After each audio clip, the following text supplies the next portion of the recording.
Magandang araw sa lahat. Welcome po ulit dito sa atin channel ang Biyahe Ikomida. Maraming salamat sa lahat ng nag-subscribe, indeed. Punta tayo sa atin topic. Mga magulang ni Pauline Luna, umalma sa bashers ni Vic Soto. Mommy Chat Luna, kilala umano ang manager ni Pepsi Paloma. Nagpupuyo sa galit ang ina ni Pauline Luna na si Mrs. Chat Luna nang nakausap siya ng si Troika ngayong umaga ng Miyerkules, January 15, 2025. Hindi niya napigilang magsalita tungkol sa kasong cyber-libel na isinampa ng manugang niyang si Vic Soto laban sa direktor ng The Rapists of Pepsi Paloma na si Daryl Yap.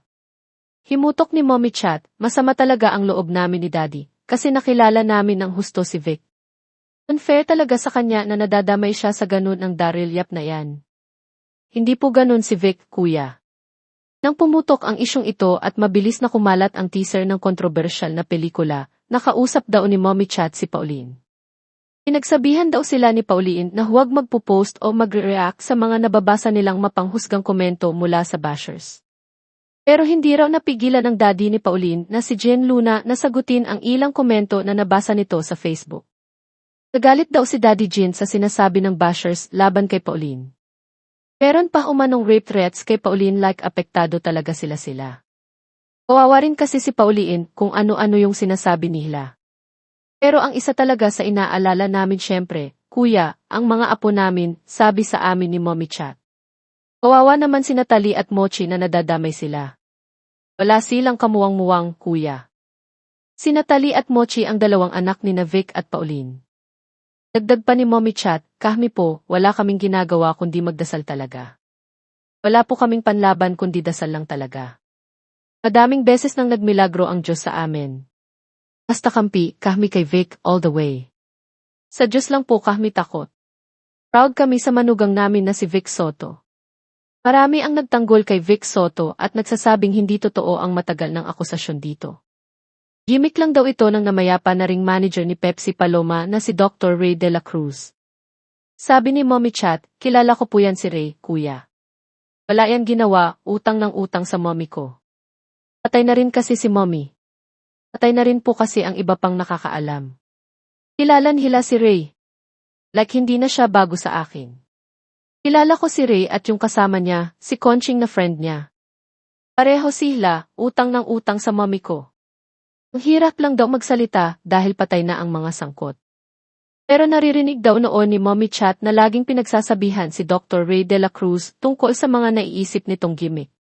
Sabi ng ina ni Pauline pero piti siya, kuya. Sinasabi niya, ako bahala dyan, kaya ko yan. Ako bahala. Giniit ni Mommy Chat na kilala nila ang pagkatao ng kanilang magulang na si Vic Soto. Saad niya, kilala namin si Vic, kuya. Nakita namin kung gaano siya kabait sa mga babae. Sa stage lang siya minsan na akala mo maloko, pero hindi po siya ganun. Bago nagpakasal sina Vic at Pauline ay masinsinan daw silang nagkausap. Nilahad daw ni Vic kay Pauline ang lahat na walang in-edit. Kabilang narito ang tungkol kay Pepsi Paloma, ang dating sexy star na nagpatiwakal noong 1985. Ayon kay Mommy Chat, ang daming nagsasabi kay Vic na magsalita na, magpa-presko na siya. Parang ang pangalan niya yun eh. Pero ayaw niya. Hindi naman daw siya guilty dyan. Malinis daw ang konsensusya niya sa binibintang sa kanya. Nakita ko sa anak ko kung gaano kabait si Vic. Kaya mahal na mahal niya talaga ang asawa niya. Sobrang mahal na mahal niya si Vic, kuya. Minsan daw ay hindi na ipinaparating ni Pauline kay Bossing Vic ang ibang nababasa niya sa social media dahil ayaw nitong maapektuhan ang asawa. Sa presko ng Sante Barley noong January 14, 2025, Martes, sa Luxent Hotel, Timog Avenue, Quezon City, tinanong ni Manay Aster Amoyo si Vic Soto, sino si Vic Soto sa likod ng kamera na hindi alam ng publiko. Natatawang tugon ni Bossing Vic, si Vic Soto pa rin. Hindi naman siya nagbabago. Hindi naman siya nagbabago ng anyo. Ako'y tahimik lang, eh. Mas nakikinig ako kaysa sa kausap. Kasi, mga kasama ko sa hanap buhay, sila yung mga madadaldal. Yan, sina Alan Kehe, sina Tito, Soto, sina Joy, De Leon. Kung walang makikinig sa kanila, magugulo ang usapan. Kahit na nung lumalaki ako, since ako ang bunso. 4 boys, lahat yun, kailangang pakinggan ko, So, lumaki akong ganun na tahimik lang. Nagsasalita lang ako kapag oras na para magsalita. Pagkabagong kaibigan, pag hindi mo ako kinausap, hindi rin kita kakausapin. Pero pagka komportable na ako, pwede na tayong magkuwentuhan. Mas bagay ako sa I won't say naman na an introvert. Shy type lang. Mahiyain ako. Mahirap lang magtayo ng bricks pa ako, mahiyain ako, eh. Sa pagtatapos ng Mediacon, nagpasalamat si Bossing sa mga dumalo. Anya, thank you sa pag-iwas sa mga tanong na di tapat tanungin. Pao, anong reaction nyo?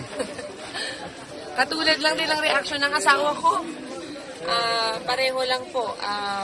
Of course, as parents and as his wife, naapektuhan po kami. But of course, ito po ang tamang sagot sa lahat ng ito. Gaano kasakit ito, Pao? Lalo't may... Like what I said, just like how any parent would. Thank you, Pao. Thank you. Right. Pero bossing, why are you unfazed? Bakit hindi ka apektado?